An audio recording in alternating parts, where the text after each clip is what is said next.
Welcome back to the Dropouts Podcast. You are here with your host, Semaj Sinclair, and to the right of me, co-hosting today, we got the one and only. It's your boy Bleezes. What's going on? And our guest today is the man, the myth, the legend, Justin Chapman. Woo! Let's go. What's up, y'all? What's going on, brother? Living the dream, one nightmare at a time. One nightmare at a time. I like that.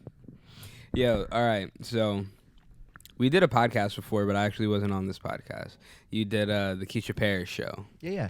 So this will be like that again, but we'll just ask you more stuff because we know a little more stuff about you, and we'll get a little deeper. Okay, I'm down. Let's do this. So for the people who don't know, including Blake, how did you start fighting? Loaded That's question. a big question. Yep. Like, how far back do you want to go? Let's Like, go to dawn your of time? first teacher. First teacher. My first teacher was my best friend's dad. I started learning in the backyard. It was a Japanese family style. I spent 8 to 18 learning that. Throughout that time, I branched out. I did other styles. It really stayed in the Japanese class of martial arts. Then I went into the Chinese class of martial arts. Then I moved south into your Filipino style of martial arts.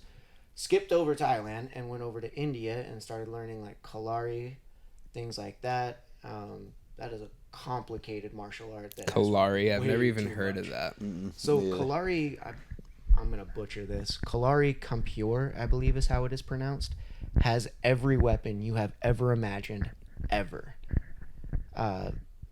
They have Wolverine claws. They've got, and I mean like the Wolverine claws.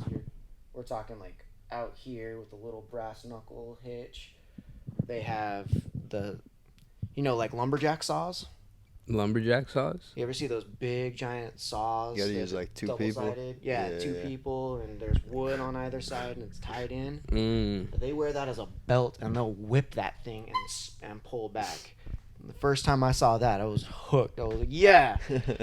And then I realized you have to specialize in one thing and then slowly make your way through, and I was just like, there's a lot of weapons on that wall. What do you got that's more hand-to-hand? So, I did wrestling in junior high. Didn't really, compete because grades were always an issue.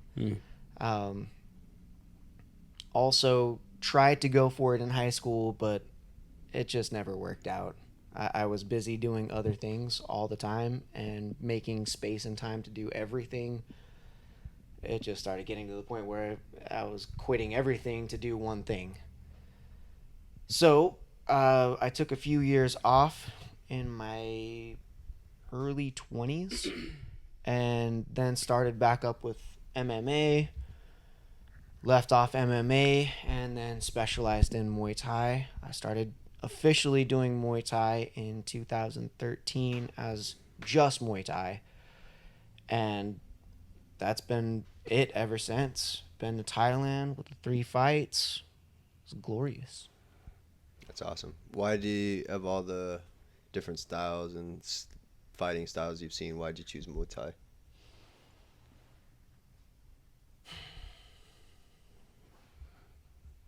I could give a TED talk on that. Your biggest reason. What brought you to it most?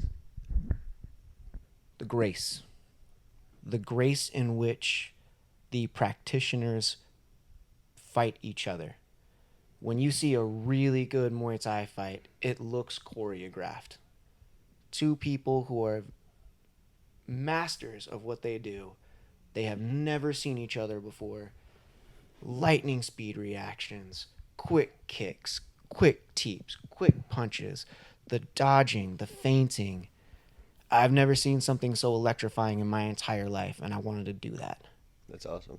When did you see your first Muay Thai match? In person or? Yeah. Let's go in person. Yeah. In person, 2017. Nice. I was in Thailand for the first time. I went to Taipei Stadium, and I watched 15 fights. That feels right. I'm gonna say 15. Wait, Wait, where was this one? Taipei Stadium in Chiang Mai. Ah. So the first time you saw a live fight was in Thailand? Mm-hmm. That's Sick. interesting. Wow. So you've been to fights here? Yes. What's the biggest difference? You know what? I fibbed. My first fight that I saw was in 2016, and that was in Las Vegas. I was supposed to fight on that card, but my trainer missed the training, and there were some issues, and so I ended up going as a teammate. That was the first event that I saw. I kind of spaced that one because it was such a letdown for me to not be on the promotion that it's kind of like, oh yeah, I went to Vegas. Traumatic experience. Yeah. Let You're it like pass it- with the wind. Yeah, it brings up some hard times. But all right, that fight in Thailand, what's that like? Like I'm guessing the energy is a lot different. It's electric. People are like, Well, in Thailand, everyone knows what's going on. Here in the States, people are looking for two bulls running headfirst into each other, and they just want to see the impact. Over there, they like to see the footwork. They like to see the dynamics. They don't want to see... I mean, I'm not going to say they don't want to see knockouts, but it's not as important as seeing a good fight. yeah. So you'll hear the crowd the whole fight. Oi! Kick happens. Oi! Oi! Oi! A dodge happens. Oi! It's beautiful. You've never seen something so amazing in your entire life. I know you want to go with me to Thailand, and Yeah. we'll go to Taipei. Hell yeah, hell yeah. That'd be sick. Yeah, so one thing you told me about Thailand. So you honestly make like the life of a Thai fighter seem like, I don't want to say fun, like it's just all fun and games, but like not as bad as I thought. Like you told me that they drink a lot and they eat a lot. Yes. They drink, they eat, they sleep. Yes. This is all true. I've never had so much to drink in my entire life than the year I spent in Thailand. And they use the beer as electrolytes. So after training, you go get like a case of Chang, a case of Sing. Well, no one's getting Sing Ha except me because I'm gourmet. But Chang is the Bud Light of Thailand, and it's not my favorite. It has its own personality. I don't want to knock the flavor, but it's definitely a beer unto its own. Sing Ha tastes more like a Western beer. Chang, it's definitely an Asian beer. Like, no questions asked. But they'll go through a case of that and then, like, magician out another case. Somebody left for 5 minutes and comes back with 3 more cases. And while we're drinking that, somebody else goes, and then somebody will come up to you and say, hey, give me some baht. We're going to go get some more. You hand them some baht. Off they go. That party will last forever. And 7-Eleven is always close. So there's always beer nearby. Hell yeah. So the fighters are drinking a lot, using it for like electrolytes and whatnot. So when you were there, were you like training all day, drinking all night, or repeat, or like? No. I mean, there were always days that I took off. And before we go too much further, Jeroen, I'm really sorry. I know that not every fighter drinks. I know. It was just my experience. Supergirl's dad. Sorry. So,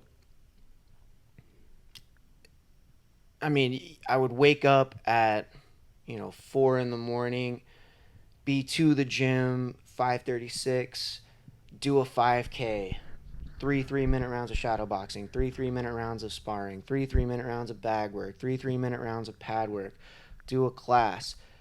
That should take me to about 10 a.m. From 10 a.m. to 2 p.m. is my time. So what I did is I went to eat, I did a Thai language course, and then I came back to the gym because I was walking everywhere. I didn't want to pay for grabs. I didn't want to pay for tuk-tuks. I didn't want to pay for song taos. For those who don't know, a tuk-tuk is a motorized rickshaw. It looks kind of like a motorcycle. 2 wheels in the back, 1 wheel in the front, and a rickshaw is the cart that the dude runs with. You sit down in the back. It's just motorized. Song Tao is a red truck. It's a red pickup truck that they put a dome over, and there's 2 benches in the back. And that's exactly what Song Tao means. It means 2 benches. So that's kind of a, what do I want to call that? Like a bus? They have city buses now, at least in Chiang Mai. When I first got there, they didn't have city buses. They do now. But the Song Taos are more used than other means. Tuk-tuks are another regularly used mean. Grab is Uber and Lyft. So you can pre-program where you're going. There's no arguing over the price, no haggling. There's no, when you arrive, suddenly you owe them 3,000 baht, and they're going to call the police if you don't pay them. I feel like that's one of the more fair ways of going about it. So instead of doing all of that and spending money, I was there for training. Walk, run, do your thing. I pretty much stayed in the old city the whole time. And then I'd come back to the gym about 2 o'clock. And sometimes we had group classes that I helped teach. Sometimes I just went into the group class and I was a student. But from 2 to 4:30, 5 o'clock, student time. And then hottest part of the day, you do another 5K. And then the 3-minute rounds, bag work, pad work, shadow boxing. And then you have conditioning after that. You move right into sparring. You should be done with your workout by about 6:30 with your conditioning and all that fun stuff. So you get 2 hours of sparring. And no better way to learn. At 8 o'clock, everything ends. You lock up, go get some food, drink if you want. If I went and hung out with the fighters, we were usually out until about 11:30 p.m., drinking, eating, and you have never seen so much food in your entire life. Yeah, are you eating throughout the day in between training? I wasn't, but they were. Previous to, I have a weight cutting coach. Currently, I am cutting weight for a fight on July 29th, and I'm going about this a whole different way than I used to do. I used to think you had to starve yourself. Thais don't do it, and I don't know why I thought anyone else would have to if the super humans of the world aren't doing it that way. But I thought, no, Western science, we got it. So when I was there, I would have breakfast, skip lunch, have a big dinner, and drink. These guys are eating 4, 5, 6 meals a day, drinking plenty of water, drinking plenty of coconut water, boba tea, all that fun Coconut water stuff. slaps. They're fighting more natural weight. So everyone's at walk around, yeah. Mm-hmm. I've seen it where they cut, and if they cut, they just stay there. Okay. Yeah. That's interesting. People are at walk around. So like, what's Rodtang's fight weight? I think we'd have to look that up, but I'm pretty sure it's 135. That's what I thought too. Sounds about right. Yeah, does he doesn't walk around much heavier. No. Because when I met him in person, I was kind of like, dang, this dude's like pretty similar to my build. But like, dudes similar to my build are fighting 125. Right. Mm-hmm. That's the curse of America. Right. Maybe that's why Rodtang has such a fucking chin. You could hit him He's so just many right there. times because he's just like, bro, I'm not dehydrated. I Facts. came here to fight. So what are your thoughts on dehydration in terms of weight cutting? I was of the mind that cutting the water and that was the best possible way of making what you wanted to have happen. I am now of the opinion that is horseshit.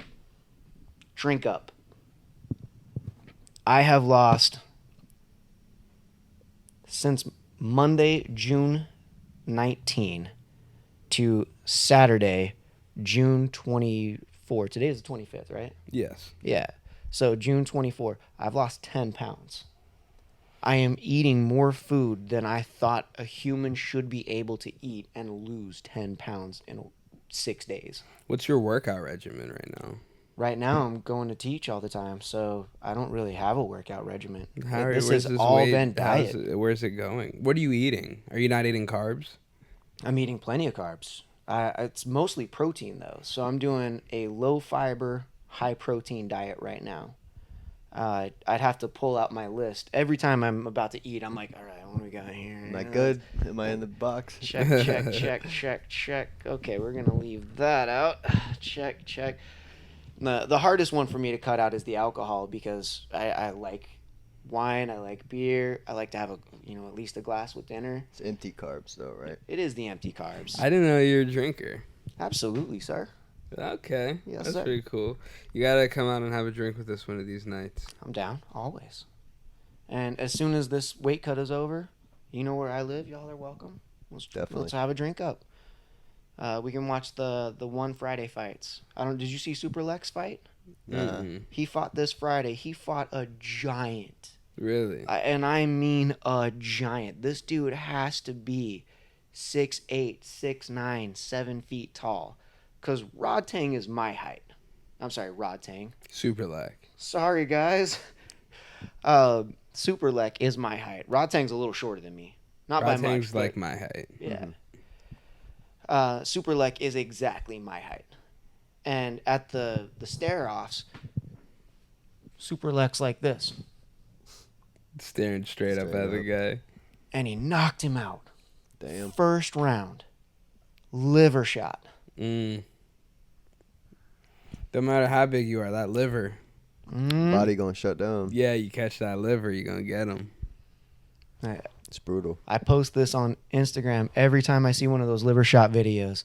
Liver shot. You think you're fine, then, oh. The delayed reaction. That's the part that really sucks, too. I know you've had the liver shot. Yeah. I don't know if you've ever had a liver shot. There's this, split second where you get hit and you're like, I'm fine. I'm not fine anymore. Yeah, you realize you get hit clean, and it's kind of like, okay. And then you're kind of like, oh, that does not feel good. And sometimes it just happens, especially, you're throwing the right punch, and they just, time it perfectly. For sure. Maybe we'll do liver shots. Let's do it. Would you rather get the hardest leg kick you've ever gotten in your life, or a liver shot? Leg kick. Hardest leg kick you ever gotten in your life, or kicked in the throat? Trying to remember if I've been kicked in the throat. I don't think I've ever been kicked in the throat, but I think it hurt, clean, fucking, or kneed in the throat by Supergirl. No, I got the shot there. Are we talking right here? Or are we talking to the Supergirl. side? Yeah, Supergirl kneeing you esophagus. Esophagus? Esophagus is tough. Leg kick. I'm taking a leg kick. All right, Side body, of neck, I'll body take kick. that. Body kick? Yeah. Body kick or Supergirl. Side of body or they get full body liver. shot. Body Liver shot. shot. Don't take that knee from Supergirl. Don't take the knee from Supergirl. That is not worth your life. Yeah. She is precision with that knee. Have you ever been hit with it? You ever held pads for her or anything? I have not, but I was standing behind Jeroen when Anna threw that knee into her dad, and hearing her knee hit the pad, seeing the way she pulls, seeing Jeroen's body just completely vibrate, and he jumped back glancing it, and it still rocked him. He's like, what have I created? He's so happy with what he's created. I saw that his gym says Jeroen on it. Mm-hmm. Is he just really known and well known in Thailand? So most gyms will be the name of the fighter. Oh, interesting. So Jeroen Sak Muay Thai is the name of his gym. If you have a gym that's named something else, there's a reason for it. There's always a traditional thing. So Sanchai, Lertzula, they came from Jockey Gym. I don't know the story behind Jockey Gym. I don't know if the original owner was named Jockey. Would not surprise me. Chiang Mai Muay Thai Gym, where I fight out of in Thailand, just named after the old city that it's in. Where does Rotang train? I honestly don't know, and I don't know the name of the gym his wife, I think her name is Adia, trains at either. I've seen the gyms. Well, at least I've seen Adia's gym. I have never actually seen the gym that Rod Tang trains at. Scratch that. I have seen it, but I've only seen the mats with him kicking pads. So I've never seen a marquee or something. Yeah, he doesn't have like his own though. Like it's not like, No, he still trains out of a gym. oh, you got to retire to get your own. Some people do, some people don't. Senchai, he's got 4. 4 gyms. Yeah, he's got PK Senchai, he's got Yokao, he's got Senchai Muay Thai, and I think I messed up on Senchai Muay Thai. I'm pretty sure he's got. Was the Thai fight is the promotion? Yokao is a promotion. Those are both his. PK Senchai is his. Yokao is his. And he did one before PK Senchai. When you're watching one championship, every once in a while, there'll be another fighter from one of the original gyms, and you go, oh, yeah, that gym. That Senchai gym. Oh, yeah.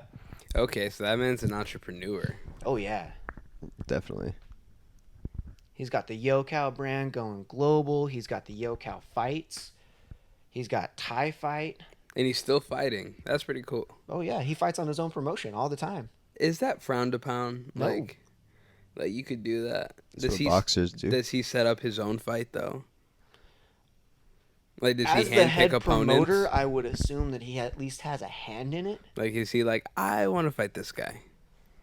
Because fuck it, I'll do that. I mean, most I'll fight top for the guys fucking do dropouts. that, you know? We'll dropouts fight team their own fucking fights. Well, I do know that there are a few fights that I've seen on the Thai fight card where they have been narrow wins. And I know that he has lost on his own card as well. Yeah. Okay. So they're legit. I think they are. Absolutely. Is there any other people who think otherwise? Like, No one's going to think that in Thailand about Senchai. nah, Maybe in the U.S., no but Senchai haters. I'm sure that there are haters. I mean, that's a given right there. For the what is the bare knuckle thing that they're doing with Bull Cow and Senchai? Mm-hmm. They're split. Senchai's doing bare knuckle. Oh yeah, he's gonna fight Bull Cow bare knuckle, and I think they're doing modified Muay Thai rules. Mm. I think I remember. It So being they can September. kick. They can kick and. That's my assumption. I don't see why they don't do bare knuckle like MMA. Like bare knuckle boxing only doesn't make sense because like everything already is like, you know, straight knees, straight shins. Like just take the gloves off and let them keep doing it. Right. You know why gloves were invented, right? To protect your knuckles. That's exactly right. Mhm. It's Yeah. not to protect the other person. It's Yeah. to make the rounds go longer. Oh, you can't break your hands and Mhm. whatnot. Have you ever broken your hand? This one. If you want to feel something really cool, I'll say this before I drop the mic. This metatarsal and this metatarsal were split diagonally, and they kind of healed funny just because I was trying to be a big man and not go to the doctor. So by the time the doctor got to it, there wasn't much they could do. But if you feel, the bones are that much bigger, and I also broke the scaphoid right here. So I can do very, very weird things with my wrist. I can balance all of my weight on my hand like this. I don't even think I can get that angle. Yeah, and you can Not Well, a see you saying you got more benefit Oh, than yeah. because of the negative from it. breaks and the use that I put my hands through. I definitely have a strong, strong right hand. So I'll let you feel it really quick. What am I feeling? There, you can feel the gap space. Yeah. And then feel the gap space on this side. Wait, is there more gap space here? There's less gap space. Right there in between? Yeah. Oh, yeah. Weird.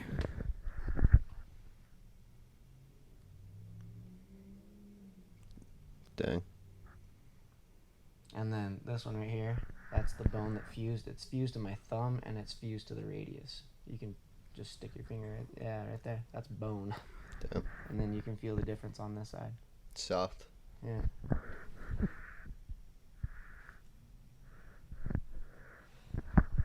Fun. Yeah. You ever hit people with that?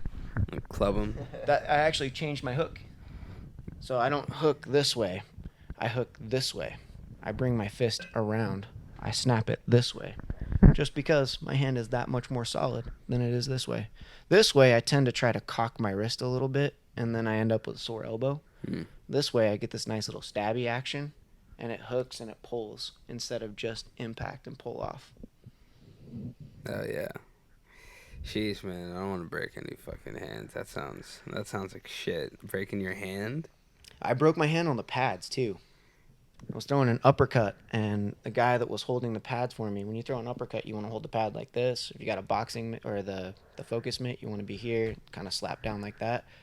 And the guy that was holding for me was inexperienced, and he held like this. And he used his elbow and went forward instead of going down. So I hit, and then my hand just went like that.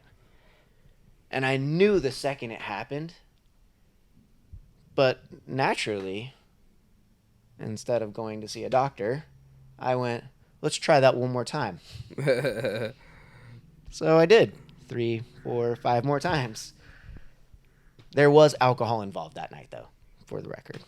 While you were hitting pads? Before I started hitting pads, we were watching a UFC fight. I don't remember which one.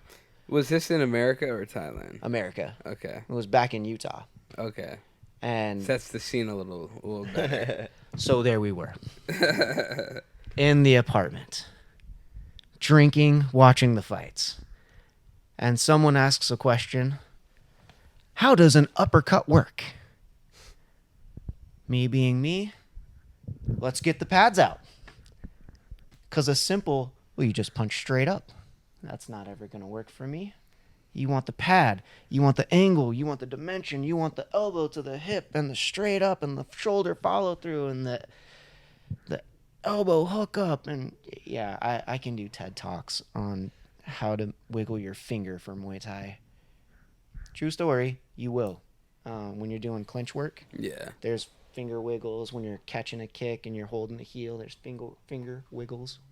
Figgles. I almost said fingles, and then thankfully I did not. Because then I'd try to establish what a fingle is. Is that like a Pringle or... Fake Pringle? Fingle? Fingle.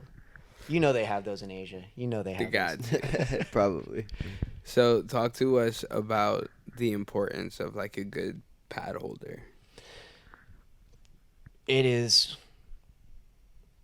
Wow. You can't have bad pad holders. If you have a bad pad holder, you will develop bad habits, bad kicks, bad punches. You need to have somebody that knows what they're doing. If they don't know what they're doing, the person attacking has to change their entire dimension to fit the pad holder to keep them safe. If they don't, they're an asshole. And you're going to do it unconsciously because the pad holder is going to hold in a specific way, and you can only kick, only punch, only elbow so many different ways in that space. So if you have somebody that's holding this way when they should be holding this way, you're going to end up kicking more swing style kick than a dimensional drag kick. I can go into detail about that, but I mean, that's when physics get involved. And like I said, I could do a TED Talk on Muay Thai all day, every day for the rest of my life and still learn more. So your pad holder sets the stage for your fight. If you don't have a good pad holder, you don't have a good fight. Makes sense, you know. They're directing your hits, where your hits should be going, you know, and how they should be landing. You want them to be in the correct spots, the correct angle, how it should be landing. Yes, sir. So what's that like in Thailand? Like when you go to a gym, are there like coaches, or are there like specific people who are just like dirty with the pad holding? When you say dirty, Like not dirty in a bad way, like they're just really good. Top tier. top tier. They're nasty. I've never had a bad pad holder in Thailand. Never in the entire time I was there. Is it the way that it is here with like student holding for student, No. or no? You would never see that in Thailand. The gym hires people for pad holding. Mm. So there are gyms that have people who don't fight at all. Their sole job is to hold pads and come up with crazy, crisp new ways to hold the pads. You get guys like Trainer Gay who throw you around like you're a rag doll. And you're learning the whole time how to defend against that because the idea that someone's going to do that is very real. My Thai name that they gave me in the newspaper is Mung Palang Chang, man with elephant strength. My understanding is they gave me that because I like to catch and then throw. And you watch my fights, they're not wrong.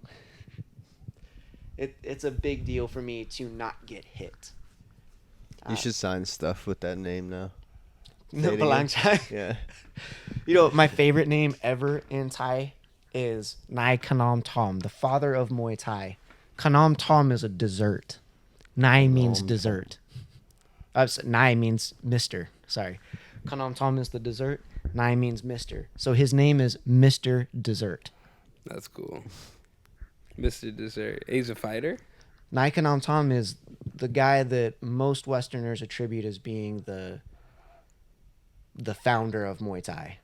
There are many founders of Muay Thai, but he's the guy that has the cool story. He got captured by the Burmese, was held prisoner, and the king of Burma said, if you can beat my top champions, I'll set you free. And Kanam Tom said, okay. And he did the Y crew before every fight, scared the pants off the Burmese fighters. They thought he was summoning spirits and demons. And I think he beat him before the fight started. The McGregor effect. That's what we were talking about earlier. Yeah. That's funny. Do you believe in spirits and demons? I do. Do I think they have the power that some would say? I think anything given power has power. Feel that. There are many times that I spar with my students.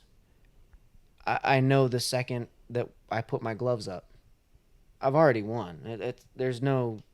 I don't have to do anything. I could walk towards them and they would just back away because they're fighting the idea of me, not me.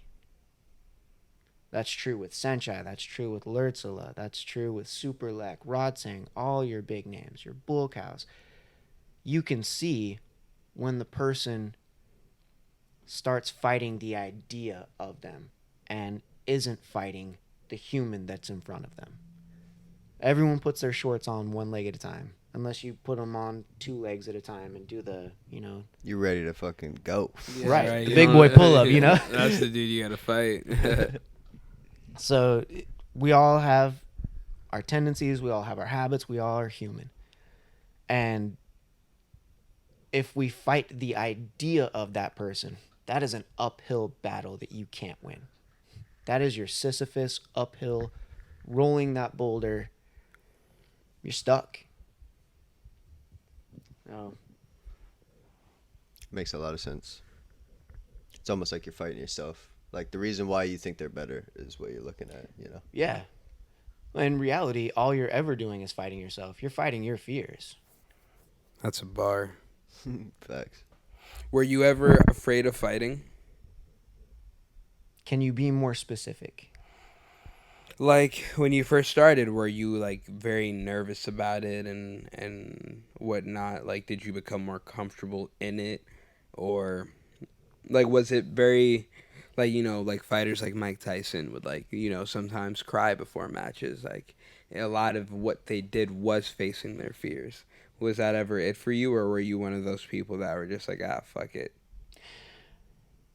I am afraid before every fight. My biggest fear is that I'm going to hurt somebody and that they will not be able to recover from that. And I'll have to live with what I did for the rest of my life. Sugar Ray Robinson dreamed that he killed a guy. He killed his opponent, and he didn't want to fight him. I think it was Sugar Ray. And he actually ended up killing the guy. Same thing. It was a hook, and he paid for the guy's family's education, rent. He felt horrible. Probably still does. But that's my biggest fear, is that I will hurt somebody and it will never be fixable. So I try to control myself all the time, which is a huge difference from what I see in the United States. You'll hear guys saying like, oh, we're going to war, and I'm just, bro, I don't know what they gave you this morning, but take 2 less. Up the Zoloft. What's going on? We all want to go home. We all want to see our families. There's nobody that goes to a baseball game expecting to see someone get their head knocked in with a bat. Damn, that'd make baseball pretty fucking exciting, though. Yeah, up that viewership. Right? They're like, they let you fight a little bit, like in hockey. Well, even in hockey, like they want to see the fight, but the fans will start booing if someone took off their skate and started trying to kill somebody. True. For sure. So, I mean... Most, yeah. Yeah. There are some places in the deep south where I'm sure... Yeah, right? They're like, why aren't they using the skates? Hey, to hit him yet? Why are you punching him with a hand? You got that blade right there, bro. But you say, you know, you have the fear of, like, going out there and really, like, hurting someone. Mm-hmm. Do you not have the, like, fear of going out there and someone hurting you that way? I agreed to that. But so did they. I like, know. I guess what's the difference between you and them? My hope is that they have a seatbelt idea as well, that they're looking at their opponent's safety as well as their own. My job is to not get hit and to hit. Where I'd agree to go into the ring and punch a perfect stranger, I didn't agree to hurt them. I didn't agree to cause them irreparable damage. Let me modify that statement. Got you. And I would hope that my opponent would have the same respect for me that I have for them. If they don't, you know, you kind of up your game until you can match the intensity and keep the control. Control is the most important aspect of fighting. If you're going in there to rage out and throw as many punches and kicks as you can and to hurt somebody, eventually you're going to meet your match. You can't do that every fight because somebody has been practicing longer. Somebody has been training harder. Your luck's going to run out. You're going to find a Senshai. You're going to find a Lertzela who can see your punch coming a mile away, and the bully gets dropped. And when I see bullies in the ring, they're obvious. They try to swarm. They try to intimidate. They'll trash talk in the ring. I've seen breakdancing. Wait, what? Oh, yeah, there was a dude that was throwing punches and then... Oh, what was that, Cody? Garbrandt? Definitely done some shit like that. And he got knocked the fuck out after? Yes, sir. Yeah. Stop paying attention. Yeah. And you got to keep the eyes on the prize. That's what happens. Got to stay focused. Mm-hmm. Be present, controlled. So, for a lot of people watching this are probably, you know, fighters themselves or people getting into fighting. Mm-hmm. What's some of the advice that you would give to someone who's like, I want to make this my life. I want to see how far I can take this and bring it as far as possible. You asked me something like this on the Keisha Perry show too. My answer is still burn those boats. Don't give yourself another option. If you want, no matter what your dream is, if your dream is to make ice sculptures in the middle of the Mojave Desert, burn your boats. That's a grand dream.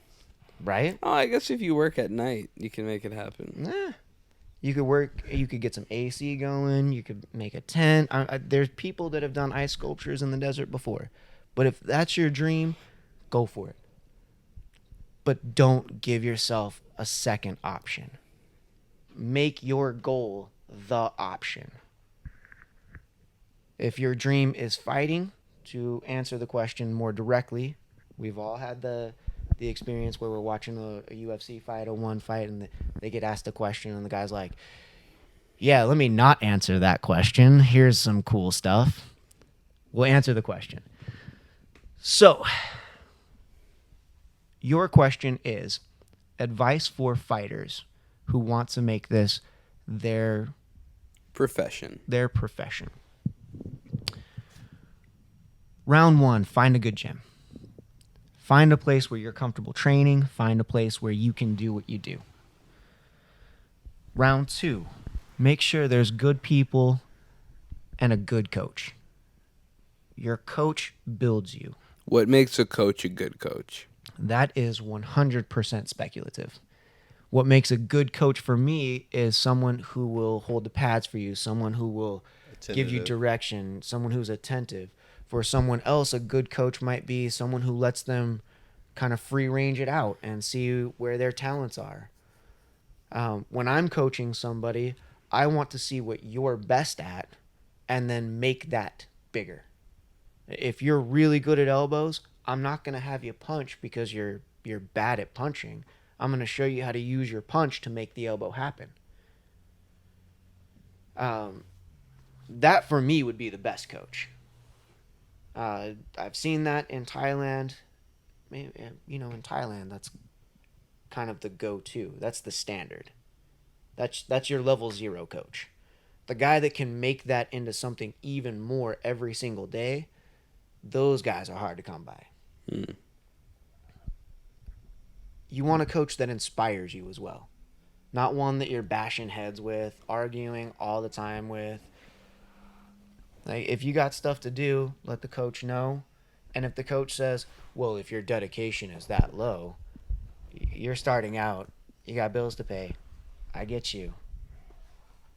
Make your goal your option, but there is a step process to that. There's phases where you're going to have to do something else to make the dream possible, but make the dream the end goal. If you start, let's say you start Ubering to pay the bills for your gym fee, and you find out you really love Ubering, you'd rather have Muay Thai be a side job. Rock on. Get some Uber done. Meet the people. But for me, it was all about Muay Thai. It's always been about the fighting. When I was a kid, I wanted to be a WWF superstar because that was the ring fighting that was available to me. I could see that. I was like, yeah, Undertaker. Hulk Hogan.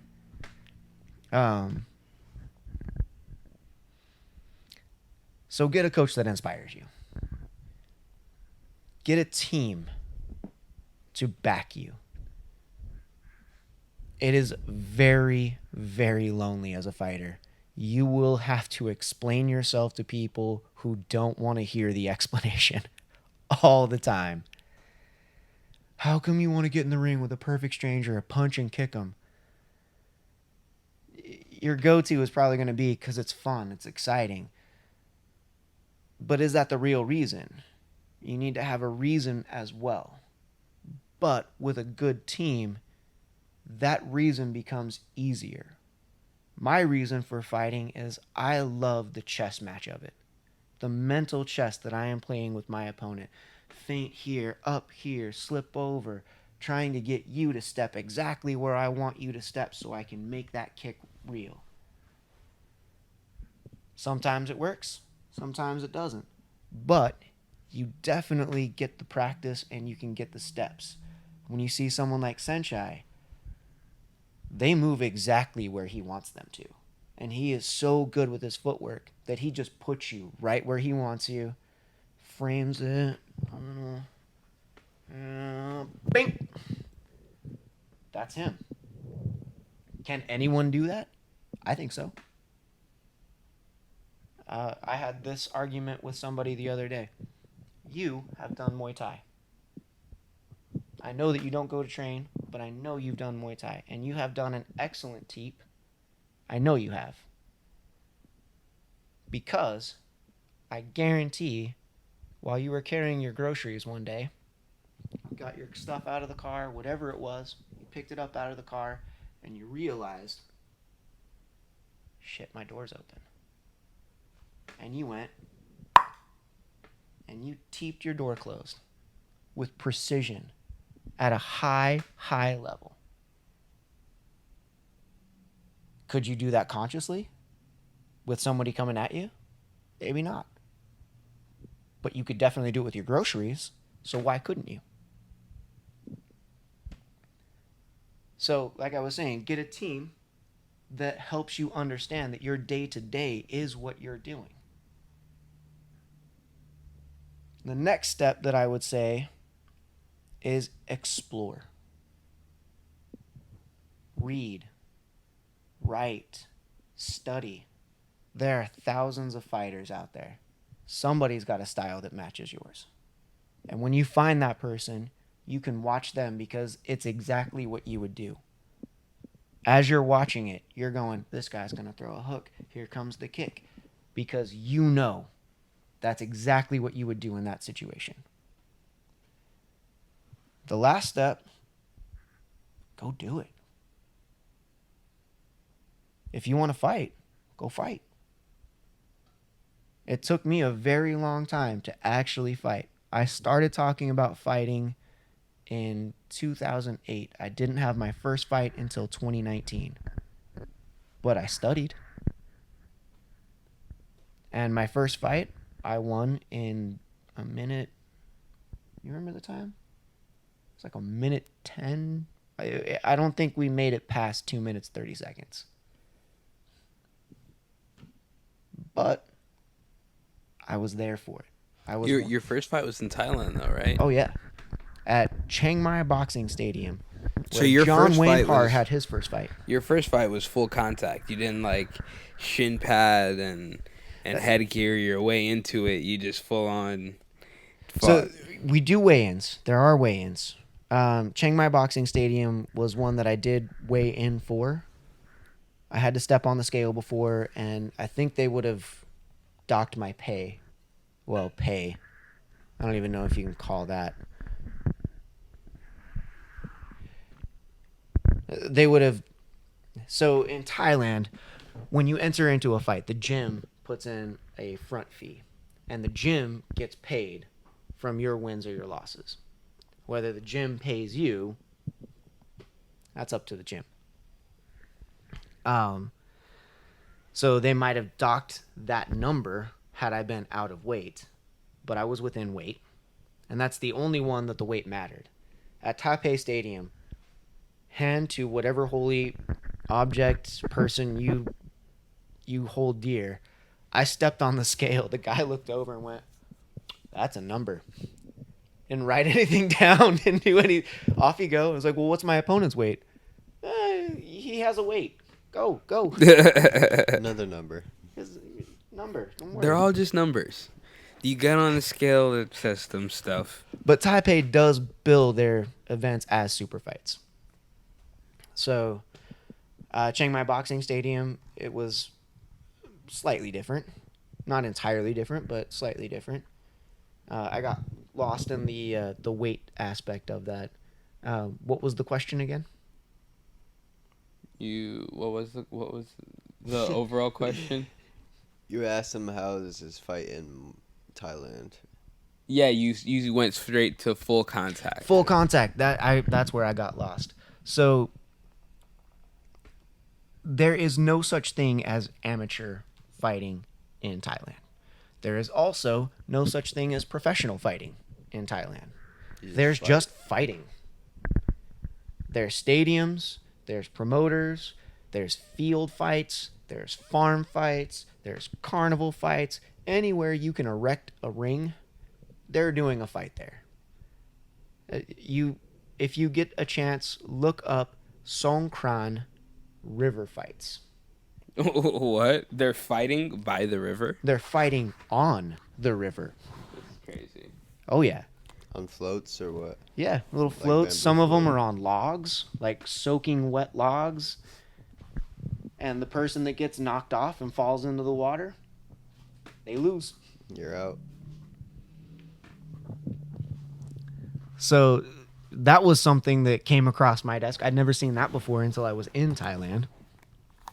But Did you compete in any log fight? I did not. I did not want to go anywhere near that water. Well, near is a strong word. I definitely went near the Nam Ping. I definitely had my hand in the Nam Ping. So there's a festival called Loy Krathong. Loy Krathong is the river festival, the water festival. That's not the water festival of the spring, because that's where you throw water on everybody. The water festival of the fall is where you give thanks for water being present in your life. So there's floating candles. People get these centerpieces, and they'll put a candle in it, and they'll put money in it, and they'll light the candle and put it on the river and say a prayer and thank you, water, for being around. One cool experience that I had during that festival, one of my friends fought in a carnival fight. Now, this is exactly what you're thinking. Please tell me more. Carnival fight? So, Ferris wheels, dance floor. Think about your average town fair and that. And they set up a ring in the middle of a field, and they had 30, 40 fights that night. Damn. So That's a lot of fights. My friend fights in that, and he qualified to go to Max Muay Thai because of that. Right after that, we went to a different part of the Nam Ping, and my trainer, Superbank, handed me this centerpiece, and we lit the candle, and I put it on the river, and it starts floating down, and somehow my candle tipped, and I really should have got a picture of this, because it was one of those crazy, glorious things. My flame was completely submerged underwater and still burning. It was pointed out to me by my friends. And I'm like, bro, your flame, it's underwater, but... And I looked down and I'm like, oh, thank you, water spirit. That's pretty cool. I don't know what magic this is, but... So I kind of want to like pick your brain a little bit more on the spirituality stuff, and like I feel like that's not something we've gone over. Wait, before I need to finish answering your question. Did I go full contact right away? Yes. Here in the States, I understand that they do the elbow pads, knee pads, helmets, all that fun stuff, and they call it amateur. I think once you get into a knockout range, if you can knock somebody out, that's pro. Because you can cause them irreparable damage. And they could never fight again. So if we're going to start arguing out over amateur and pro, let's start there. If there's no knockouts, amateur. If there's knockouts, that's a fight. I don't care what anyone says. That's a fight. Makes sense. So back to you, picking the brain, spirituality. Yeah, what's your like thought process with that? Like with the water spirits and stuff like that. Would you say you're a spiritual person? Are you like one with the universe per se? I suppose we're all one with the universe per se. I agree. One consciousness. Yeah. What's yours, Blake? Tell us a little bit about your spiritual views. Could I also get your I wasn't never like forced into church growing up, so it's not like I'm very educated on the Bible and like structured religion. So it was always more so what I could find. So it's always been more in a spiritual sense is what I believe in, you know. I think we all have spirits to us, and I think maybe the more we indulge in our experience, the more that soul comes to light. feel that? Do you believe in like heaven? I don't know. What about you? I won't say that there isn't a heaven, but I won't say that there is either. Whether there is a God or not, does it really affect my day-to-day?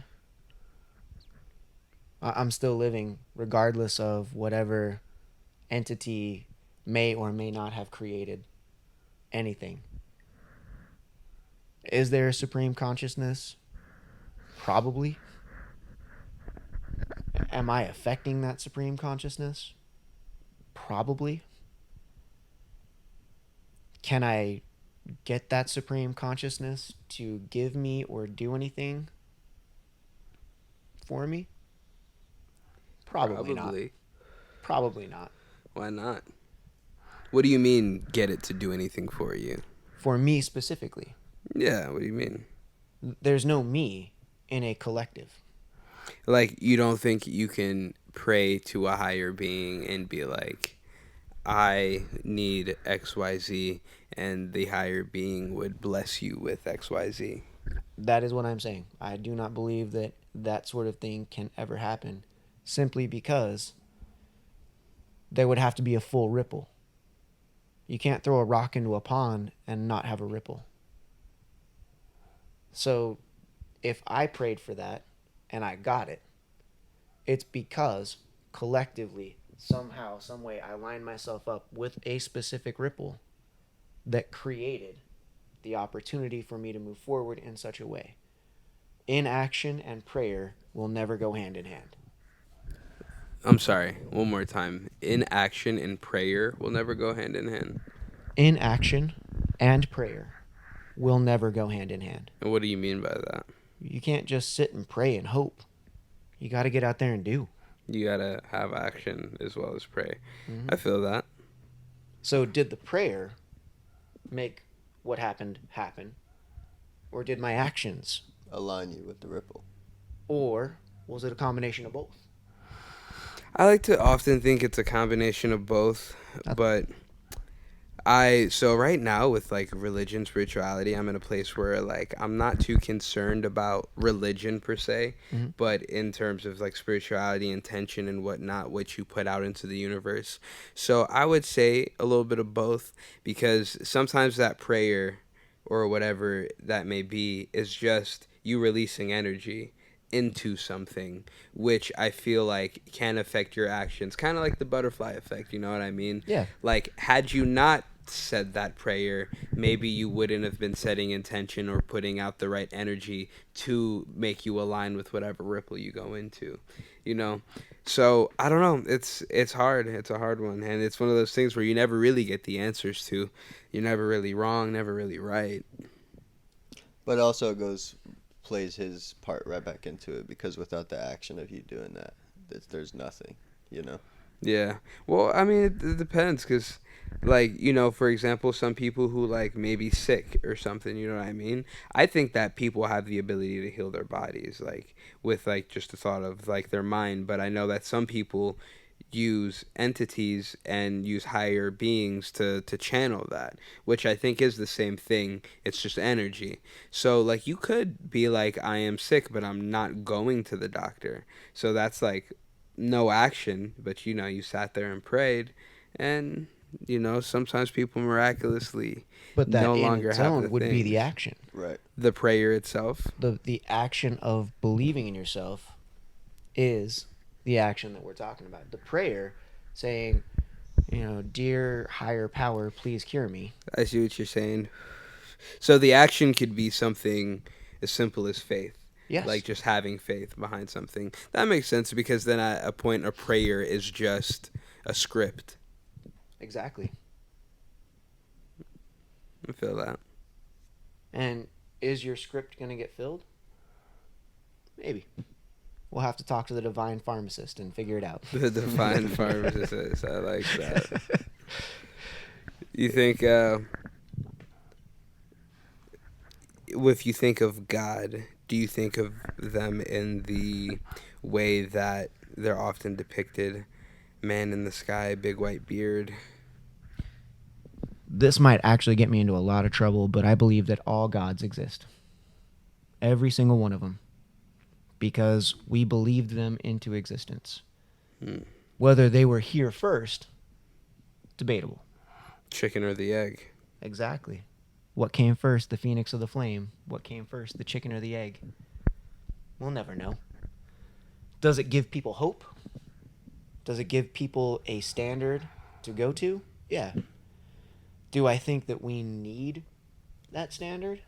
Some people do. Some people need to feel like there is somebody standing over them, making sure that they are doing what they're supposed to do.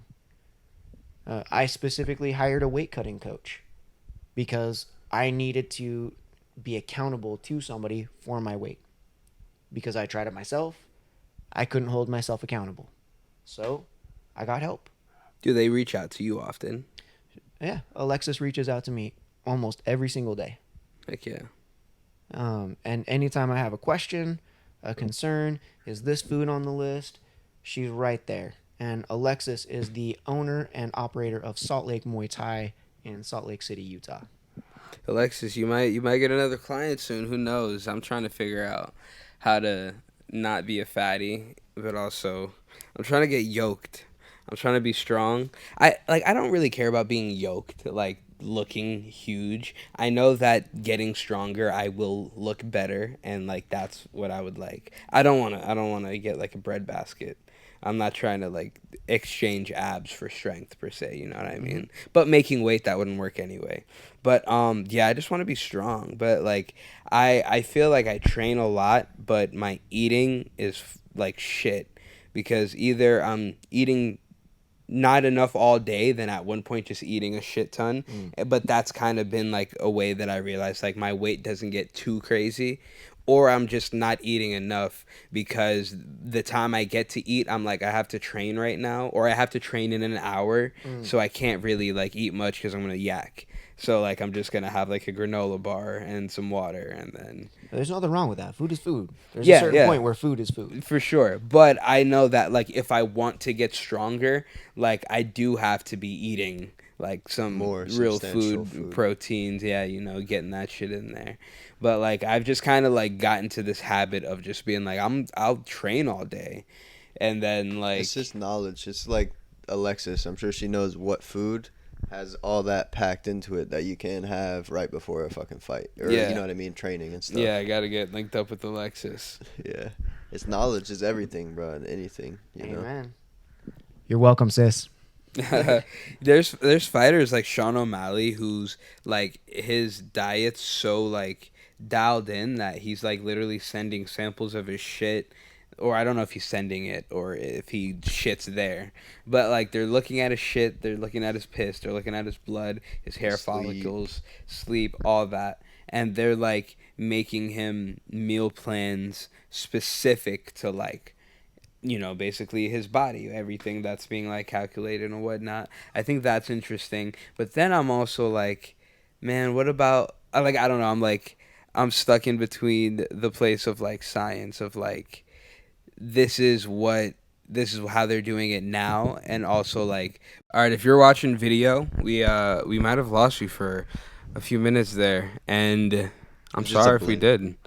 There's But an editor in the back. yeah, Just it's fucking around. our camera guy is I think he's drinking on the job. We're thinking about firing him, but He thinks we're in Thai or something. yeah.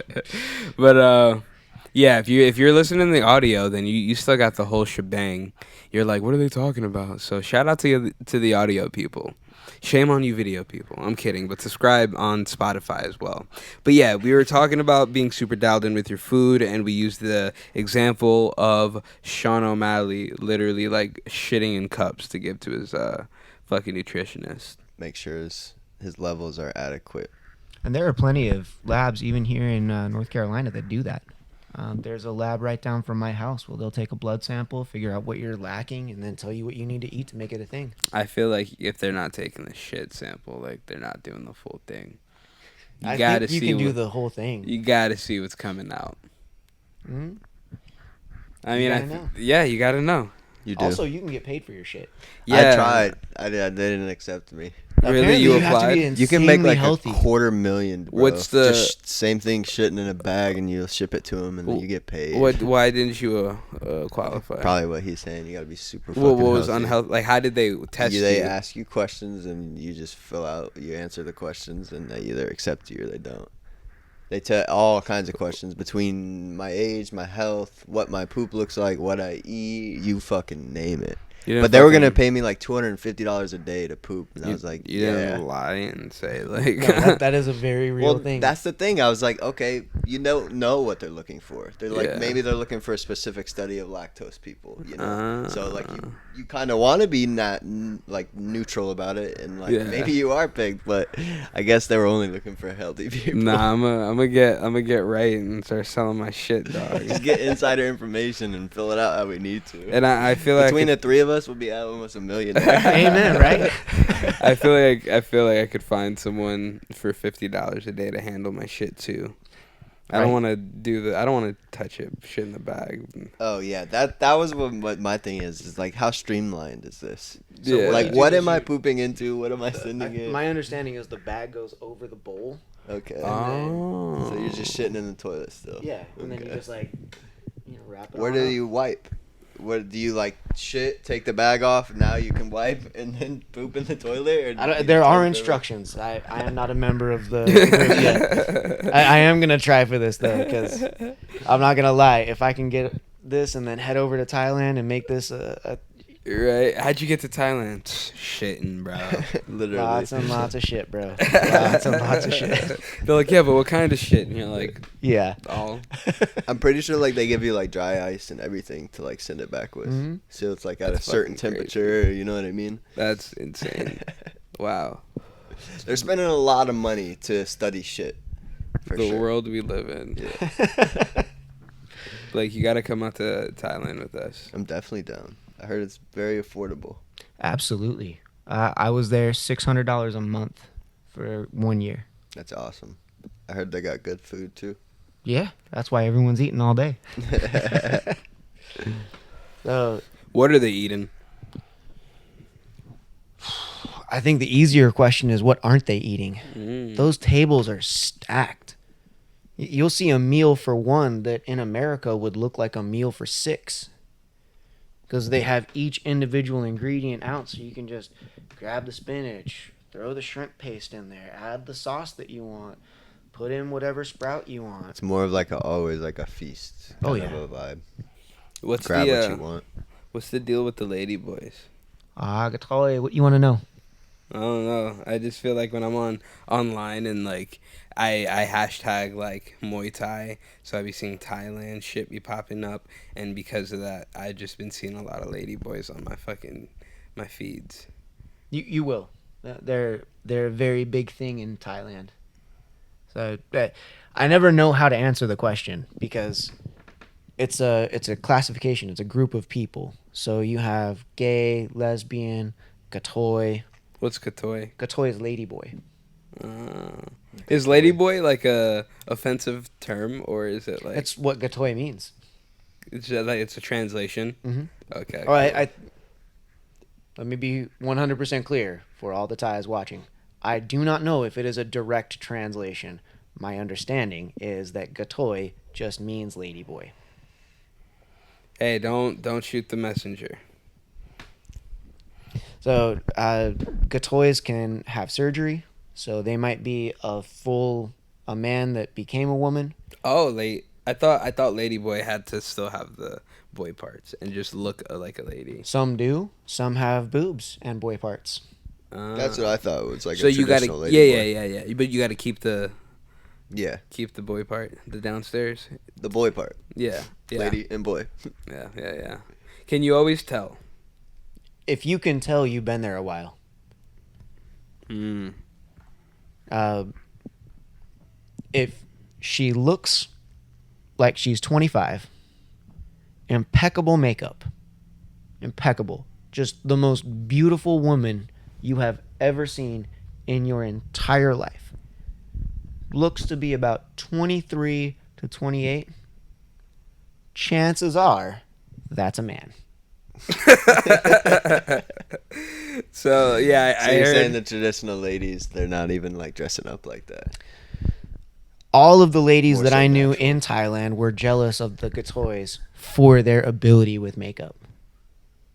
They do their makeup so amazing that, I mean, maybe it is a woman that you're looking at that's exactly 23 Yeah. to 26. That's what I saw online, bro. They say that like sometimes the lady boys are like the hottest. They're like, usually lady boys look better than the women in Thailand.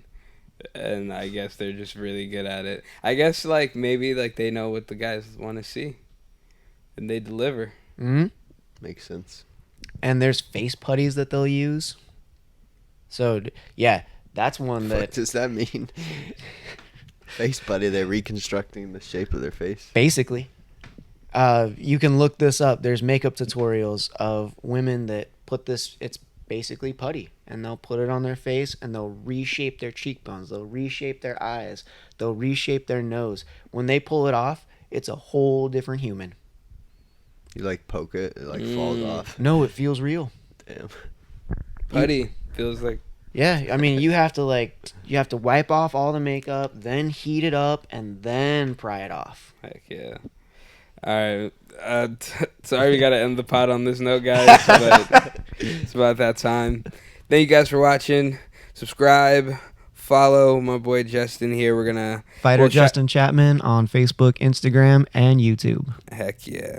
Appreciate you coming out. Peace out, everyone. My pleasure.